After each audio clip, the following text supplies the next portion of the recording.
Lu pernah nggak ngerasa capek kerja tiap hari? Tapi duit kayak bocor halus, nggak tahu kemana perginya. Gaji naik sedikit, tapi hidup tetap segitu-gitu aja. Bahkan kadang makin sesak.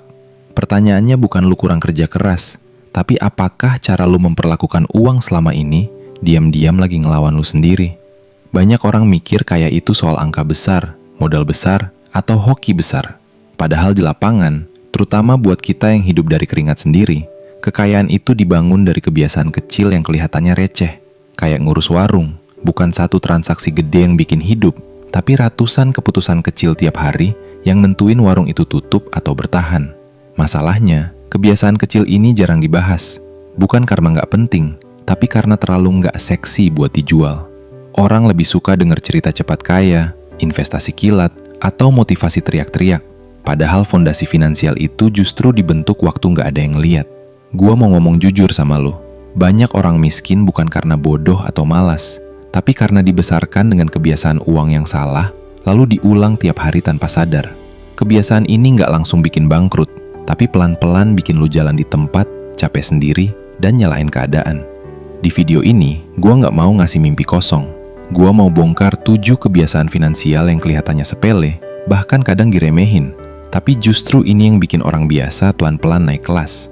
Kebiasaan ini bisa dilakuin sama karyawan, pedagang kecil, freelancer, bahkan yang gajinya masih UMR. Ini bukan teori buku mahal atau strategi korporasi besar. Ini cara main uang versi lapangan, versi orang yang hidupnya ketemu cicilan, harga sembako naik, dan tekanan sosial tiap hari. Kebiasaan yang kalau dikumpulin, efeknya kayak bunga majemuk, kecil di awal, tapi ganas di belakang. Gua bakal ajak lu ngeliat uang bukan cuma sebagai alat belanja, tapi sebagai tenaga kerja yang bisa lu atur. Kita bakal bahas cara mikir, cara ngelakuin, dan cara bertahan konsisten di lingkungan yang sering narik lu balik ke pola lama. Kalau lu ngerasa hidup lu kayak kerja tanpa garis finish, video ini bukan buat nyalahin lu. Ini buat nebekalin lu. Karena kadang yang kita butuhin bukan uang lebih banyak dulu, tapi cara main yang lebih bener.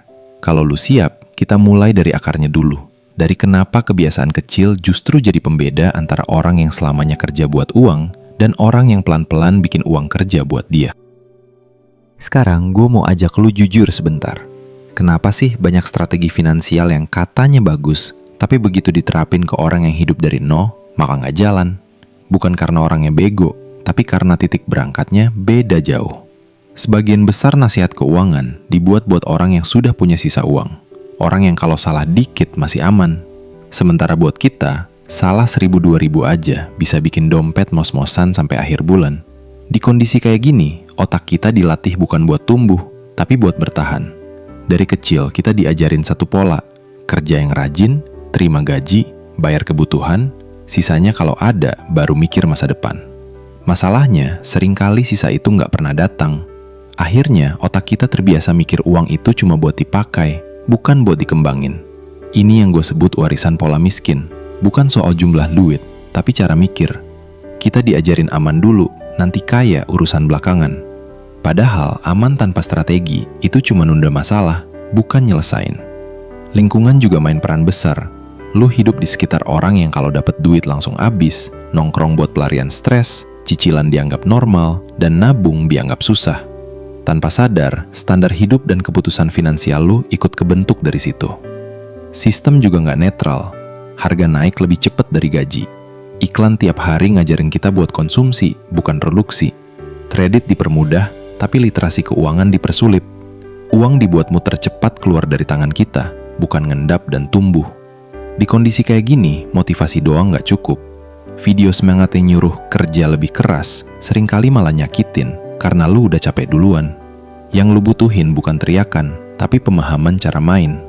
Makanya gue bilang, ngerti cara kerja uang di lapangan itu jauh lebih penting daripada hafal teori investasi.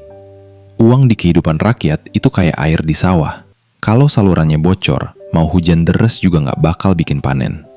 Kalau lu nggak sadar kebiasaan kecil apa yang bocorin uang lu tiap hari, strategi gede nggak akan nempel. Dan kalau lu nggak mulai ngubah cara pandang sekarang, 10 tahun lagi, lu masih bakal nanya pertanyaan yang sama. Di bagian berikutnya, gue bakal mulai bedah satu persatu fondasi kebiasaan ini. Bukan yang ribet, tapi yang realistis dan bisa langsung lu rasain efeknya. Sekarang, kita masuk ke inti pertama. gue mau lu pahami dulu satu hal penting. Orang kaya itu bukan lebih pinter nyitung, tapi lebih disiplin sama kebiasaan kecil yang ngarahin arus uangnya. Kayak ngatur aliran air di sawah. Bukan soal airnya banyak atau sedikit, tapi kemana dia dialirin tiap hari. Kebiasaan pertama yang kelihatannya sepele, tapi efeknya brutal, adalah selalu tahu kemana uang pergi. Bukan pakai aplikasi ribet, bukan laporan akuntansi. Cukup sadar, tiap kali lu keluar duit, lu tahu itu buat apa dan kenapa. Orang miskin sering bocor, bukan karena belanja besar, tapi karena seribu-seribu yang gak kehitung. Ibarat warung kecil, kalau pemiliknya nggak ngecek barang keluar masuk, dia ngerasa rame, tapi ujungnya nggak pernah tahu untungnya di mana.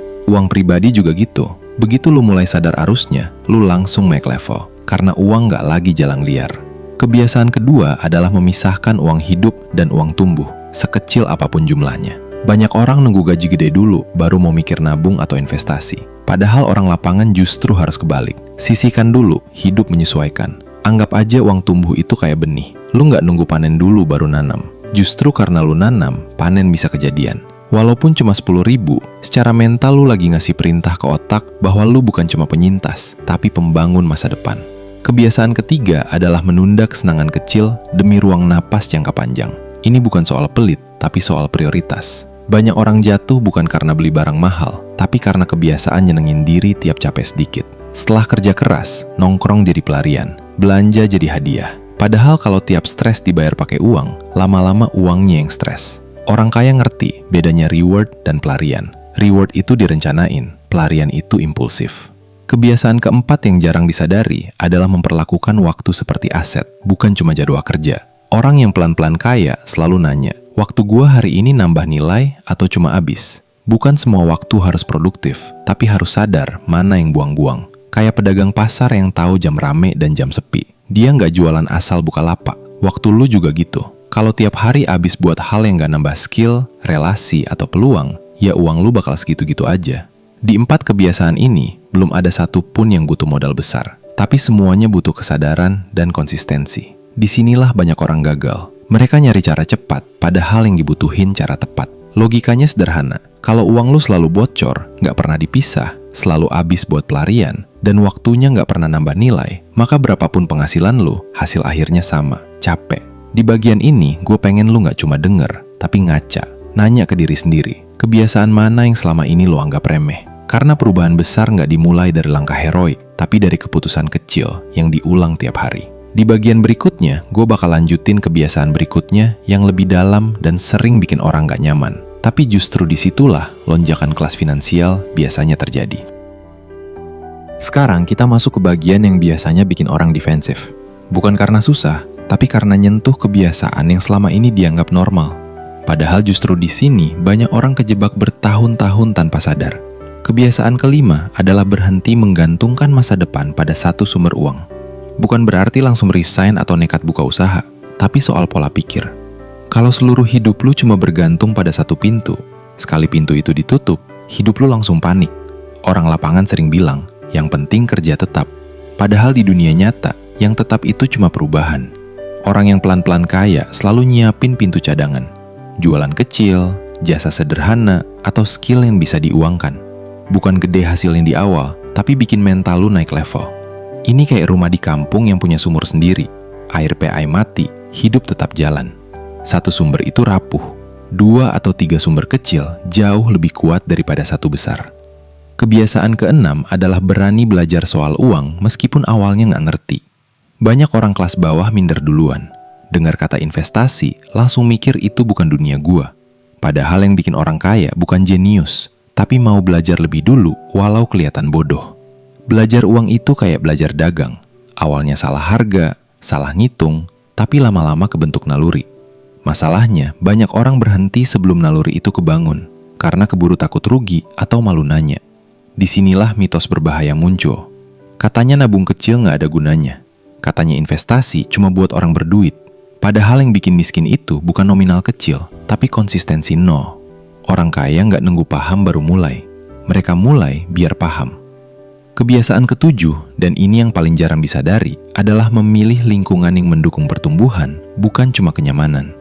Lingkungan yang isinya ngeluh, nyinyir sama orang sukses, dan ngeremehin usaha kecil, pelan-pelan ngeracunin cara pikir. Ini bukan soal ninggalin temen, tapi soal sadar. Kalau setiap ide lu dipatahkan, setiap usaha dibilang mimpi, lama-lama lu berhenti melangkah. Orang kaya ngerti, lingkungan itu pupuk.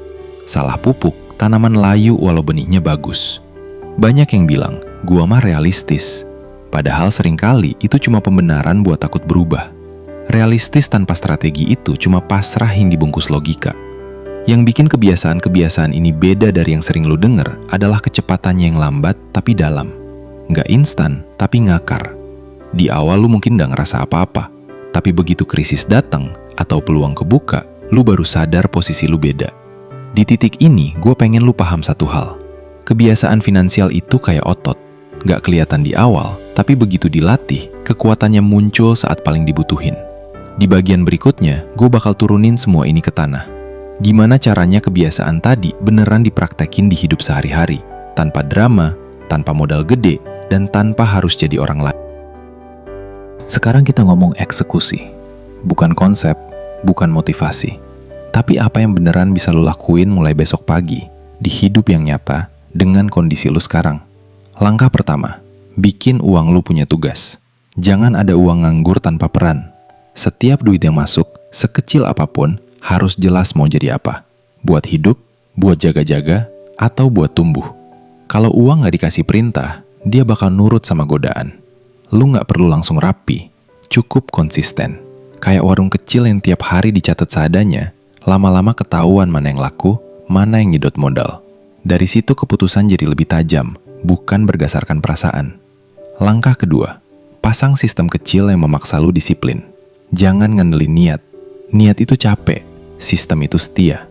Misalnya, setiap dapat uang, langsung pisahin di awal, bukan nunggu sisa. Mau 10.000, mau 5%, yang penting otomatis. Ini bukan soal jumlah, tapi soal otoritas. Begitu lu bayar masa depan duluan, mental lu berubah. Lu berhenti ngerasa uang selalu kurang, dan mulai ngerasa lu lagi bangun sesuatu. Langkah ketiga, latih diri lu buat nunda kepuasan tanpa nyiksa diri. Bukan berarti nggak boleh seneng, tapi senengnya direncanain. Kalau tiap capek lu bayar pakai uang, lama-lama capek itu jadi mahal. Coba ganti pertanyaannya. Bukan, gua pengen ini sekarang, tapi ini nambah beban atau nambah napas. Pertanyaan kecil ini, kalau diulang, bisa nyelamatin jutaan dalam setahun. Langkah keempat, mulai satu sumber tambahan, sekecil apapun. Jangan tunggu ide sempurna, jangan tunggu modal gede. Fokus ke apa yang bisa diuangkan dari kemampuan lu sekarang. Waktu lu, skill lu, atau jaringan kecil lu. Di tahap awal, hasilnya mungkin receh, tapi efek mentalnya gede. Lu berhenti ngerasa hidup lu dikontrol satu sumber, dan begitu satu pintu tambahan kebuka, keberanian lu naik. Langkah kelima, jadwalkan waktu buat belajar uang, bukan cuma cari uang. 10-15 menit sehari cukup. Baca, denger, atau ngobrol sama orang yang satu langkah lebih depan. Bukan buat pamer, tapi buat nyerap pola pikir. Pengetahuan kecil yang konsisten jauh lebih berbahaya daripada pengetahuan besar yang cuma lewat. Karena yang kecil itu nempel, dan pelan-pelan ngubah cara lu ngambil keputusan. Sekarang soal hambatan. Godaan konsumtif itu nyata. Tekanan lingkungan juga nyata. Lu bakal dibilang sok ngatur, pelit, atau kebanyakan mikir. Di titik ini, lu harus inget tujuan lu bukan buat terlihat keren sekarang, tapi kuat nanti. Kalau lu jatuh sekali, nggak usah drama. Balik ke sistem. Orang gagal bukan karena salah, tapi karena berhenti. Konsistensi itu bukan soal sempurna, tapi soal balik lagi setiap kali melenceng. Manfaat paling gede dari semua ini bukan cuma uang, tapi ketenangan. Lu mulai ngerasa pegang setir hidup lu sendiri. Nggak panik tiap tanggal tua, nggak gelisah tiap ada berita krisis. Dan di titik itu, lu bakal sadar, kaya itu bukan soal pamer. Kaya itu soal punya ruang buat mikir, ruang buat nolak, dan ruang buat milih hidup yang lu mau. Satu bagian terakhir lagi bro, kita bakal rangkum semuanya, dan gua bakal ninggalin lu dengan satu sudut pandang yang, kalau lu pegang, bakal ngubah cara lu ngeliat uang selamanya. Kalau lu tarik garis dari awal sampai sini, benang merahnya kelihatan jelas. Bukan soal berapa besar gaji lu, tapi kebiasaan apa yang lu ulang tiap hari. Uang itu nurut sama pola, bukan sama harapan. Kita mulai dari akar masalah. Banyak orang kerja keras, tapi jalan di tempat karena uangnya bocor halus, gak pernah dipisah. dan selalu habis buat pelarian. Ditambah lingkungan dan sistem yang bikin konsumsi kelihatan normal, sementara pertumbuhan dianggap ribet atau cuma buat orang tertentu. Terus kita bongkar kebiasaan yang sering diremehin, sadar arus uang, pisahin uang hidup dan uang tumbuh, nunda kesenangan impulsif, menghargai waktu sebagai aset, gak bergantung pada satu sumber penghasilan. Mau belajar soal uang walau mulai dari nol, dan milih lingkungan yang bikin lu naik, bukan nyaman doang. Semua itu kelihatannya kecil, tapi kalau digabung, efeknya kayak air yang terus netes di batu. Gak langsung pecah, tapi suatu hari bentuknya berubah total. Disitulah orang biasa pelan-pelan naik kelas tanpa harus jadi orang lain. Gue pengen lu inget satu hal ini. Sistem ekonomi mungkin gak adil, harga mungkin terus naik, dan kesempatan gak dibagi rata. Tapi di tengah semua itu, kebiasaan adalah satu-satunya hal yang masih bisa lu kontrol penuh. Lu gak perlu nunggu pintar, gak perlu nunggu kaya, lu cuma perlu mulai sadar dan konsisten. Satu kebiasaan kecil hari ini jauh lebih berharga daripada 1000 niat besar besok. Sekarang gue mau lu berhenti sebentar setelah video ini. Lihat kondisi lu. Pilih satu kebiasaan dari yang kita bahas dan mulai dari situ. Jangan semuanya, satu aja. Karena perubahan yang bertahan selalu dimulai dari langkah yang sanggup diulang. Kalau lu ngerasa video ini kena, tulis di kolom komentar kebiasaan mana yang paling nusuk atau paling pengen lu ubah. Bukan buat gue, tapi buat ngasih pernyataan ke diri lu sendiri. Dan kalau lu pengen jalan bareng orang-orang yang sama-sama lagi belajar megang setir hidupnya, stay di channel ini. Kita nggak janji cepet kaya, tapi kita janji satu hal. Lu bakal lebih sadar, lebih siap, dan lebih kuat ngadepin hidup pakai uang, bukan dikejar uang. Ingat bro, kekayaan itu bukan soal siapa yang paling cepat lari, tapi siapa yang paling lama tahan jalan di arah yang benar.